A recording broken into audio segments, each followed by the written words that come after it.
Welcome to AK TV news. నిజం నిప్పు లాంటిది.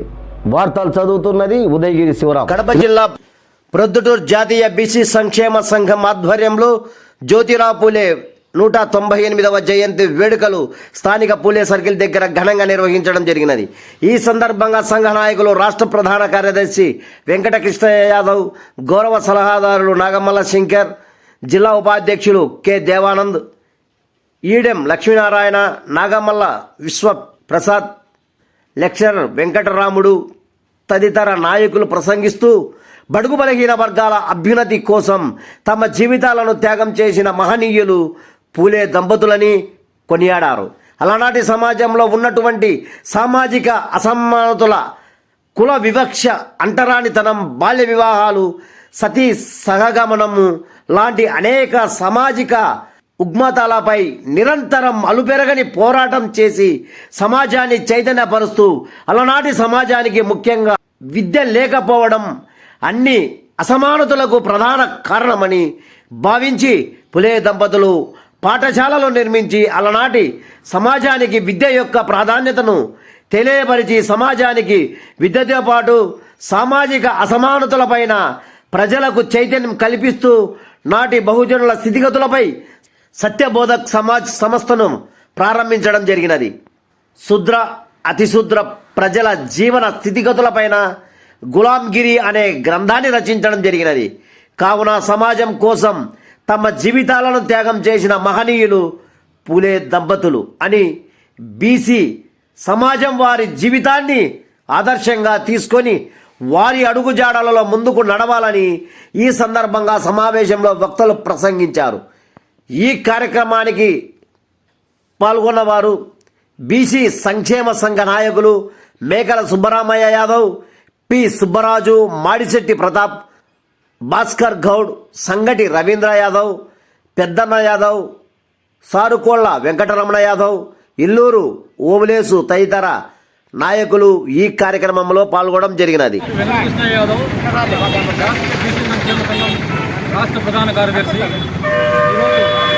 ఏప్రిల్ 11, 2025 మహాత్మా జ్యోతిరావు పూలే జయంతి కార్యక్రమానికి జాతీయ బీసీ సంక్షేమ సంఘం ఆధ్వర్యంలో ఘనంగా ఉత్సవాలు జరుపుకోవడం జరుగుతుంది. అందులో సందర్భంగా మహాత్మా జ్యోతిరావు పూలే మహారాష్ట్ర సతారా జిల్లాలో నయీగ్రామ్ అనే గ్రామంలో జన్మించి ఒక సాధారణ రైతు కుటుంబంలో జన్మించి విద్య పట్ల ఆయనకున్నటువంటి ఆసక్తిని ఆనాడే వాళ్ళ తండ్రి గారు గమనించి ఆయన్ను ఒక అభిప్రాయంతో స్కూల్కు పంపించడం జరిగింది. స్కూల్కు పోయే సమయంలో ఆయన స్నేహితులతో పాటు కలిసిమెలిసి తిరుగుతూ ఉండటం వల్ల ఒక బ్రాహ్మణ సామాజిక వర్గానికి చెందినటువంటి అతని స్నేహితుడు వాళ్ళ ఇంట్లో జరిగేటువంటి ఒక శుభకార్యమైన పెళ్లి కార్యక్రమానికి ఆయన్ను ఆహ్వానించడము, జ్యోతిరావు పూలే గారు ఆ బాల్య దశలోనే ఆ శుభకార్యానికి హాజరు కావడము, ఆ శుభకార్యంలో వాళ్ళ స్నేహితుడికి సంబంధించిన తల్లిదండ్రులు, మిగతా పెద్దలు ఆయన్ను గమనించి ఈ బ్రాహ్మణ కార్యక్రమంలో ఒక అంటరాని వాడు, ఒక బహుజనుడు హాజరయ్యాడని చెప్పి వాళ్ళు మందలించి, నువ్వు రాకూడదు ఈ కార్యక్రమాలకు, ఇది బ్రాహ్మణ కార్యక్రమము అని చెప్పి ఆయన్ను మందలించి అవమానించి ఇంటికి తిరిగి పంపించడం జరుగుతుంది. ఆ సందర్భంగా ఆయన ఇంటికి వచ్చిన తర్వాత ఆయన మనసు బాగా గాయమైనందువల్ల తన తండ్రిని ఇంటికి వచ్చి ప్రశ్నించడం జరుగుతుంది. ఎందుకు నన్ను వాళ్ళు ఆ కార్యక్రమం నుంచి ఇంటికి పంపించినారు, బ్రాహ్మణులు అంటే వాళ్ళు కూడా మనుషులే కదా, మరి ఎందుకు నన్ను ఈ విధంగా అవమానించడం జరుగుతుంది అని చెప్పి వాళ్ళ తండ్రిని ప్రశ్నించాడు. వాళ్ళ తండ్రి ఆనాడు సమాజంలో ఉన్నటువంటి కట్టుబాట్లు, నిబంధనలు ఆయనకు వివరించడము, మనం బ్రాహ్మణుల కార్యక్రమానికి వెళ్ళేదానికి అవకాశం లేదు, వాళ్ళు అప్పటికి నిన్ను మందలించి పంపించినారు, నిన్ను కొట్టి తిట్టి పంపించాల్సింది, ఆడికి వాళ్ళు పెద్ద మనసుతో నిన్ను ఊరికే చిన్నపిల్లవాడివి కాబట్టి వెనక్కు పంపించినారని చెప్పి తెలియజేయడం జరుగుతుంది. అదే ఆయనకు మనసు బాగా గాయం కావడం వల్ల అదే ఆలోచనతో రేయింబగళ్ళు అహర్నిశలు ఆలోచన చేస్తూ సమాజంలో ఇంత అంతరాలు ఉన్నాయా, సమాజంలో ఇంత కుల వివక్ష ఉందని చెప్పి ఆనాడు బాల్య దశలోనే ఆయన అదే ఆలోచనతో నిమగ్నం కావడము, ఎల్లవేళలా సమాజంలో ఉన్నటువంటి అసమానతల గురించి ఆయన ఆలోచిస్తూ రావడం వల్ల ఆ తర్వాత ఈ సమాజంలో ఉన్నటువంటి అసమానతలపైన పోరాటం చేయాలనేటువంటి దృఢ సంకల్పంతో ఆయన భార్యను కూడా చదివించడము, వీళ్ళు చదువుకోవడం వల్ల ఆనాడు మామూలుగా అయితే అగ్రవర్ణాలకు తప్ప బ్రాహ్మణులకు తప్ప చదువు లేని కాలం ఆ రోజుల్లో. చదువు లేకపోవడం వల్ల అజ్ఞానంతో వెనుకబడి ఉన్నారని చెప్పి ఆయన భావించి చదువు ఏ విధంగా అయినా సరే నేర్పించాల్సిందే బీసీలకు బహుజనులకు అనేటువంటి ఒక పట్టుదలతో స్కూళ్ళు సొంతంగా ఆయనే ప్రారంభం చేసి ఆ స్కూళ్ళల్లో విద్యకు దూరంగా ఉన్నటువంటి సామాజిక వర్గాలను బహుజనులందరినీ కూడా ఆ స్కూళ్ళల్లో చేర్పించి విద్య నేర్పించడం జరుగుతుంది.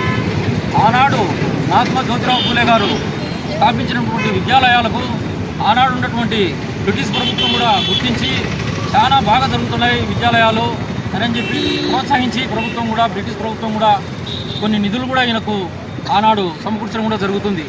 ఆ విధంగా సమాజంలో ఉన్నటువంటి అసమానతలకు వివక్షతలకు కేవలం విద్య లేకపోవడమే కారణం అని చెప్పి విద్యను విస్తృతంగా తీసుకుపోవాలా ప్రజల్లోకి, విద్యలో ప్రతి ఒక్కరిని కూడా విద్యావంతులను చేయాలనేటువంటి దృఢ సంకల్పంతో ఆ రోజే దాదాపు 40 పాఠశాలలు నిర్మించి పిల్లలకు విద్య నేర్పించడం జరుగుతుంది.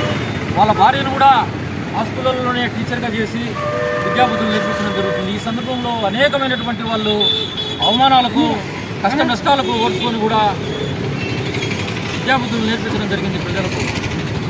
మహాత్మా జ్యోతిరావు పూలే ఒక బీసీవాడు కాబట్టి, ఒక బహుజనుడు కాబట్టి ఆయన ఎక్కడ కూడా చరిత్రలో లేకుండా పోవడం జరిగింది. చరిత్ర నిర్లక్ష్యం చేయడం జరిగింది. ఎందుకంటే అగ్రవర్ణాలపైన తిరుగుబాటు చేసినాడు కాబట్టి, అగ్రవర్ణ ఆధిపత్య సామాజిక వర్గాలపైన తిరుగుబాటు చేసినాడు కాబట్టి చరిత్రలో ఆయన ఎక్కడ గుర్తింపు లేకుండా చేసినాడు. ఆయన తర్వాత వచ్చినటువంటి నాయకులు రాజా రామ్మోహన్ రాయ్ కావచ్చు, మిగతా వాళ్ళంతా కూడా వాళ్ళ పాఠ్యాంశాలను చరిత్రలోకి తీసుకోవడం జరిగింది. మహాత్మా జ్యోతిరావు పూలే గారు నిరంతరము ఆయన జీవితం అంతా కూడా బహుజనుల కోసము దారిపోయడం జరిగింది. కానీ అటువంటి మహనీయుని చరిత్రను పాఠ్యాంశాలలో తీసుకురాకపోవడం చాలా విచారించిన విషయం. ఈనాడు జాతీయ పరిస్థితుల్లో హాజరైన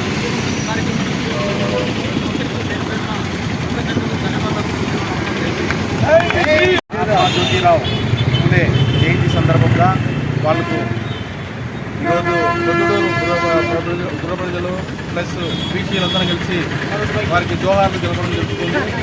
తర్వాత ఆ మొదటి నుంచి అగ్రవర్ణాలను ఎదుర్కొని బీసీల కోసము అహర్నిశలు కృషి చేసినటువంటి వ్యక్తి, ఆధునిక ప్రప్రథమ మహాత్ముడు కూడా మన జ్యోతిరావు పూలే. ఇటువంటి మహాత్మా జ్యోతిరావు పూలే గారు సమానత్వం, స్వేచ్ఛ, విద్య ఇన్ని రంగాల్లో ఎదుగుతున్నప్పటికీ ప్రధానమైనటువంటి రాజకీయ రంగంలో ప్రధాన పాత్ర భాగస్వామ్యం కల్పించకపోవడం ఉన్నటువంటి దౌర్భాగ్యం ఏంటంటే ఈనాడు ఈ రాజకీయ పార్టీలలో ఉన్నటువంటి వివక్ష, అసమానత ఉండేటువంటి దుర్భర ఆలోచనలే తప్ప మరి బీసీలలో ఉండేటువంటి ఒక ప్రావీణ్యత, నైపుణ్యము, విద్య, స్కిల్స్ అన్ని రంగాల్లో ఈనాడు ఎదిగారని చెప్పి అందరికీ తెలుసు. మరి వీళ్ళు ఈ రంగాల్లో ఎదిగినప్పుడు పరిపాలనలో కూడా ఆ స్థాయికి ఎల్లగదిగలిగినటువంటి ఆడే యొక్క మన జ్యోతిరావు పూలే గారి ఆశయ సాధన పూర్తిగా నెరవేరినట్లు అవుతుంది.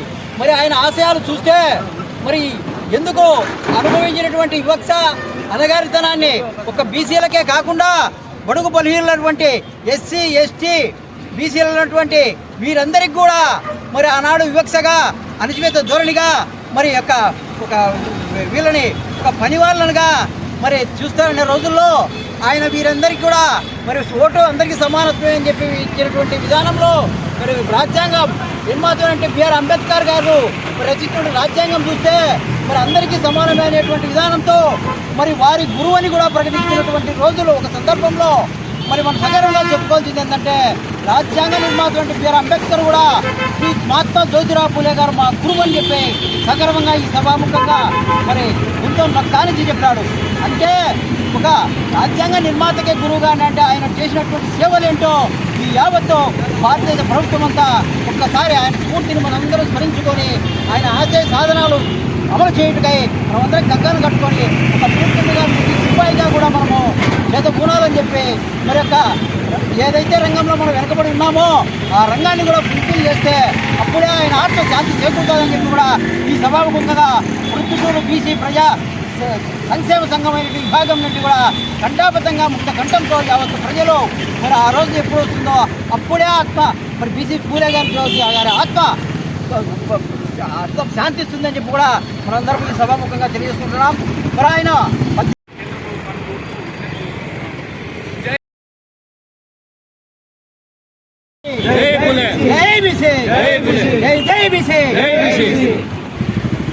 రోజు మహాత్మా జ్యోతిరావు పూలే గారి 199 జయంతి సందర్భంగా అందరికీ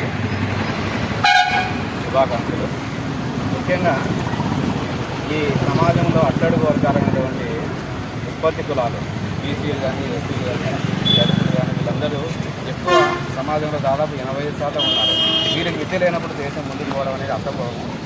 అంతేకాకుండా సమాజంలో 50% ఉన్నటువంటి మహిళలు కానీ విద్య లేకుండా ఉంటే సరైన అన్ని రంగాలు విస్తరించకపోతే దేశం అభివృద్ధి చెందలేదు. ఎందుకంటే ఈరోజు అభివృద్ధి చెందిన దేశాలన్నింటిలో వీళ్లకు సమాన అవకాశాలు ఉన్నాయి. విద్యాపరంగా అన్ని రంగాలలో వాళ్ళు సమాన అవకాశాలు ఉన్నాయి కాబట్టి వాళ్ళందరూ ముందుకు పోగలుగుతున్నారు అని ఆ రోజుల్లో 200 సంవత్సరాల నుంచి దాదాపు మహాత్మా జ్యోతిరావు పూలే గారు గ్రహించడం మనందరి అదృష్టం. కానీ ఈ రోజుకి మనం మహిళల విద్యను ఎక్కువగా ప్రోత్సహిస్తే తప్ప భారతదేశం ముందుకు పోలేదని నా అభిప్రాయం.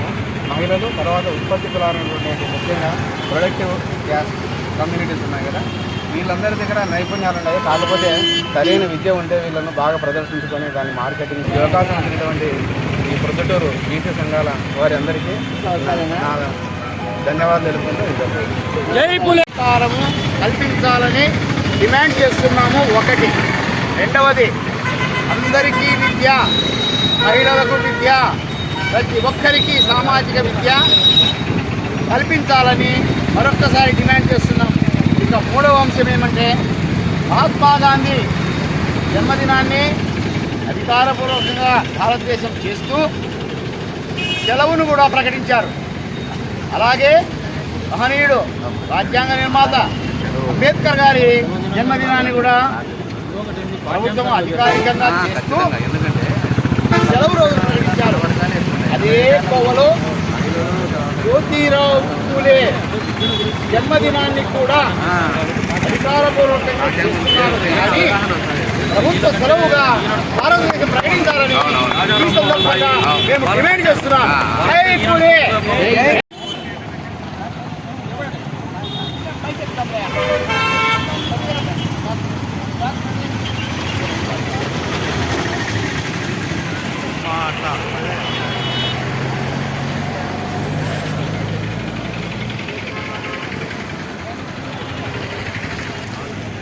ఇలాంటి వార్తల కోసం చూస్తూనే ఉండండి మీ ఏకే టీవీ న్యూస్, నిజం నిప్పు లాంటిది.